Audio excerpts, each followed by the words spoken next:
بسم الله الرحمن الرحيم أعوذ بالله من الشيطان الرجيم بسم الله الرحمن الرحيم الحمد لله رب العالمين والصلاة والسلام على سيد المرسلين وعلى آله وأصحابه أجمعين ربي يسر ولا توسر وتمم بالخير اللهم علمنا ما ينفعنا وانفعنا بما علمتنا وزدنا علما رب اشرح لي صدري ويسر لي أمري واحلل عقدة من لساني يفقهوا قولي.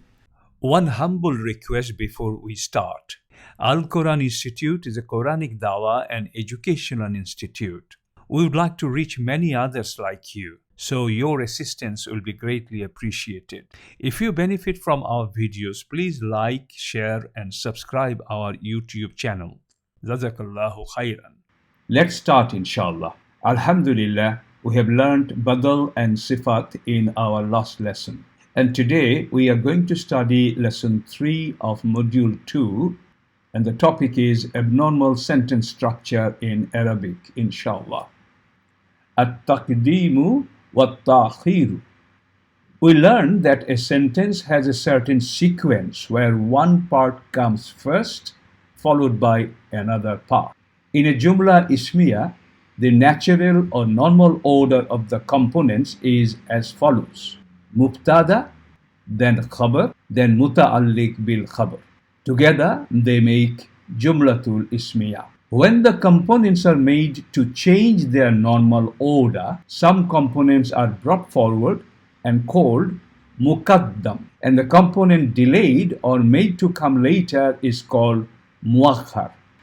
Please note that time to time we shall use the term definite noun as definite, Marifa, or proper, and indefinite noun as indefinite, Nakira, or common. You should understand all these terms to avoid any confusion, inshallah. Let's look at some sentence structures of Jumlatul ISMIA. The following examples show normal structures and abnormal structures of Jumlatul ISMIA. First, normal structure. So as we know, it will be Mubtada in Marifa or proper, then Khabar in Nakira or common, then MUTALLIQ bil Khabar. In short, we'll call it MBK. That equals to normal Jumlatul ISMIA sentence. Salatuka sakanul lahum. Your prayer is relief for them. Salatuka is Mubtada, sakanun is Khabar, and then MUTALLIQ bil Khabar. This is Jumlatul ISMIA normal structure. Let's look at an abnormal structure. Fi qulubihim maradu. Surely sickness is in their heart. In this sentence we have seen fi qulubihim jar majrur shibu jumla khabar. Please note that jar majrur shibu jumla khabar, we are calling it a khabar because in this sentence actual khabar is missing, which is called mahzuf in Arabic. So in a situation like this, jar majrur shibu jumla, that will play the role of a khabar. Fi qulubihim has come at the beginning of the sentence. Since it is playing the role of a khabar here, it will be called MUTALLIQ bil Khabar MUQADDAM because it came at the beginning of the sentence. Qaddama means to come forward. After fi qulubihim we have got maradun. Maradun is Mubtada MUAKHKHAR in common. That means the Mubtada has come at the end instead of at the beginning. So that's why you are calling it Mubtada MUAKHKHAR. Why in common form or Nakira form with tanween? Because when Mubtada appears at the end instead of at the beginning, which is MUAKHKHAR, that will always be in Nakira form. Why has the sentence structured like this? The reason is for emphasis. That's why in the meaning of fi qulubihim maradun, you can see at the beginning within bracket, the surely word is there. So just to give emphasis, this normal sentence structure may be changed just to emphasize on some words. Alhamdulillah.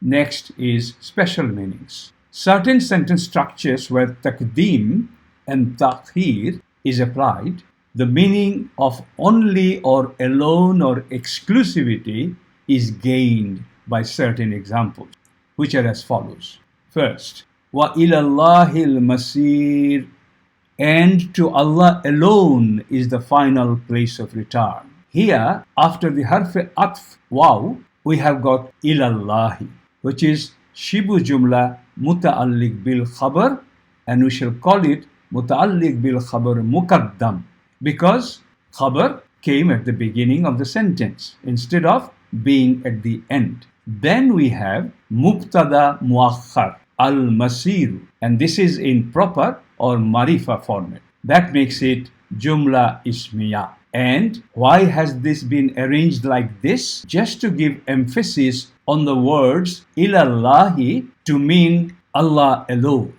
The above example that signals the exclusivity in the meaning is that the muta'alliq bil khabar is muqaddam, meaning it comes first and followed by a proper or marifa mubtada. Next example.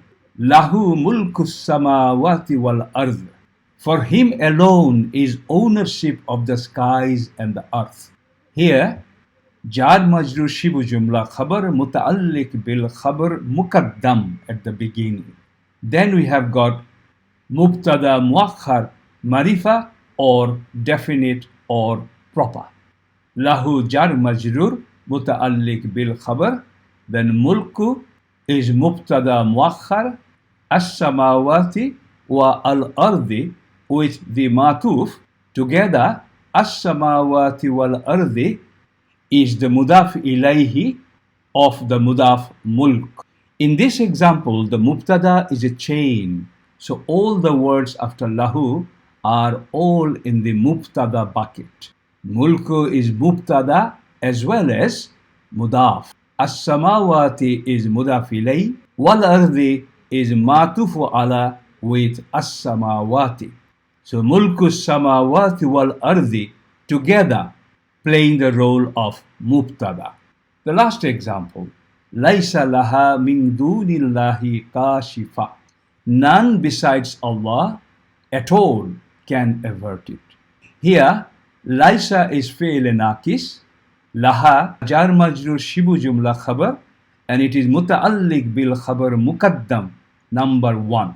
Min dunillahi, again jar majrur shibu jumla muta'alliq khabru muqaddam 2, and kashifa is mubtada muakhkhar. The above example shows exclusivity in meaning when we have two muta'alliq bil khabar before a mubtada that is muakhkhar and common.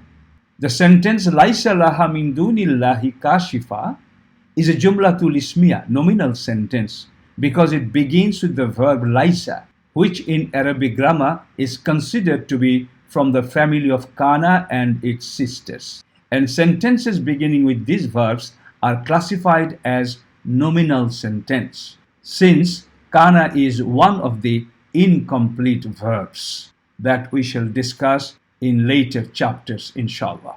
Under the abnormal sentence structure, the fourth example is to show tawkid or emphasis. Taqdim and ta'khir create special meanings of giving importance and showing interest, as well as tawkid or emphasis. Wallahu ala kulli shay'in qadir.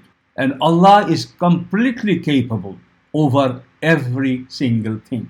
Waw is harf ataf, Allahu is mubtada, ala kulli shay'in is a jar majrur muta'alliq bil khabar muqaddam, and finally qadirun is khabru muakhkhar.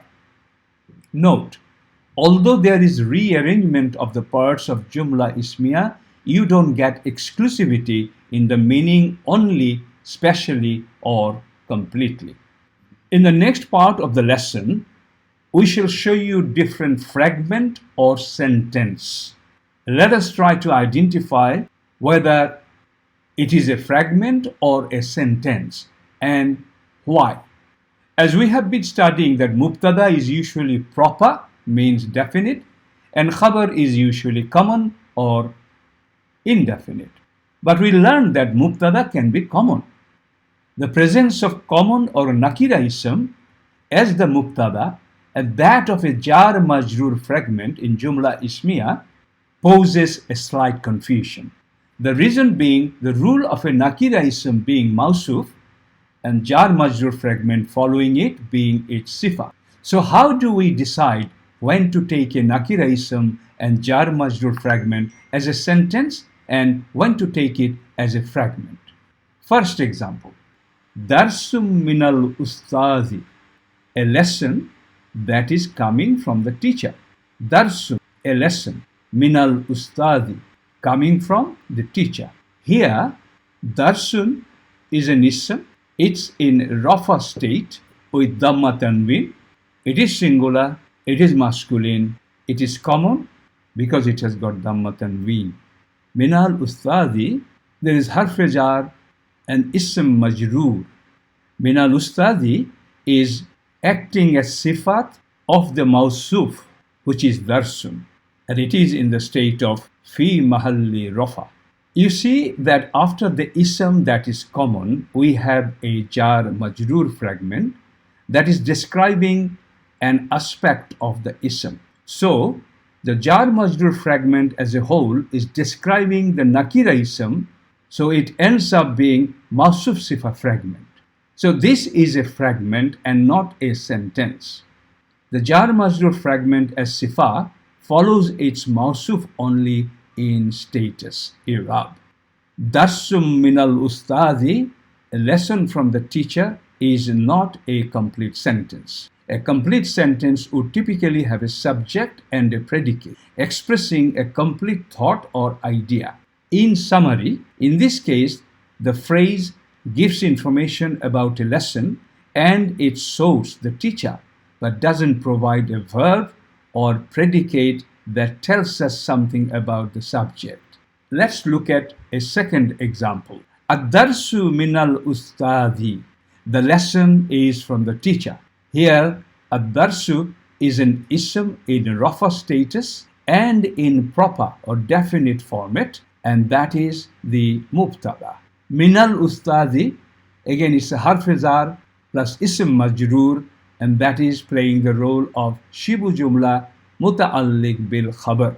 So, the above is a sentence as Mubtada. This is an example of normal Jumla ISMIA because in this sentence, Mubtada is proper followed by a jar majroor fragment that is MUTALLIQ bil Khabar, which is normal Jumla ISMIA. Third example, Minal Ustadi Darsun, a lesson from the teacher.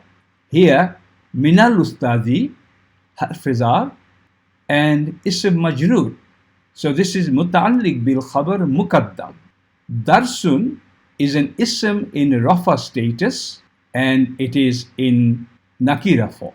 So that will be considered as Mubtada MUAKHKHAR. As we have studied before, a common Mubtada will always be after a MUTALLIQ bil Khabru MUQADDAM and it will be a normal Jumlatul ISMIA. This is complete nominal sentence Jumlatul ISMIA. The subject Mubtada is Darsun and the predicate Khabar is Minal Ustaz. The last and final example of abnormal sentence structure. Inna Allaha Samiyun Alim. Inna is the harf nasab which gives emphasis in the sentence. For example, surely, certainly, indeed. But this does not mean exclusivity. So inna here is ismu inna. Inna is harf nasab and Allahu is the ismu inna or mubtada. Although in this context we will not call it mubtada anymore because the sentence starts with inna. So Allahu would be ismu inna and there will be a khabru inna here as well. As inna is known as harf nasab means it makes the ism mansub or nasab giving fatha at the end. So Allahu has become Allaha, inna Allaha. Samiyun alimun. This is khabru inna together. Here Sami'un is Khabru inna 1 and Alimun is Khabru inna 2. So now we can see we have got Ismu inna and Khabru inna. Ismu inna and Khabru inna together makes a Jumlatul ISMIA. So in this example, we have learned how inna or any of its sisters act within the Jumlatul ISMIA by giving emphasis. Alhamdulillah, we have reached the end of this lesson. I hope you found it helpful. Please repeat watching this video a few more times and study the PDF file together. For reference, you may visit our over 60 YouTube video series for Module 1. Barakallahu fikum. ربنا تقبل منا إنك أنت السميع العليم. Ameen ya Rabbal Alameen. One request before you go. Al-Quran Institute is a Quranic Dawah and educational institute. We would like to reach others like you.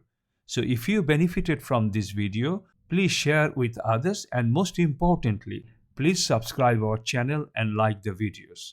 Don't forget to watch other video series on Quranic Arabic course. Barakallahu fikum. ربنا تقبل منا إنك أنت السميع العليم. آمين يا رب العالمين. سبحانك اللهم وبحمدك أشهد أن لا إله إلا أنت أستغفرك وأتوب إليك.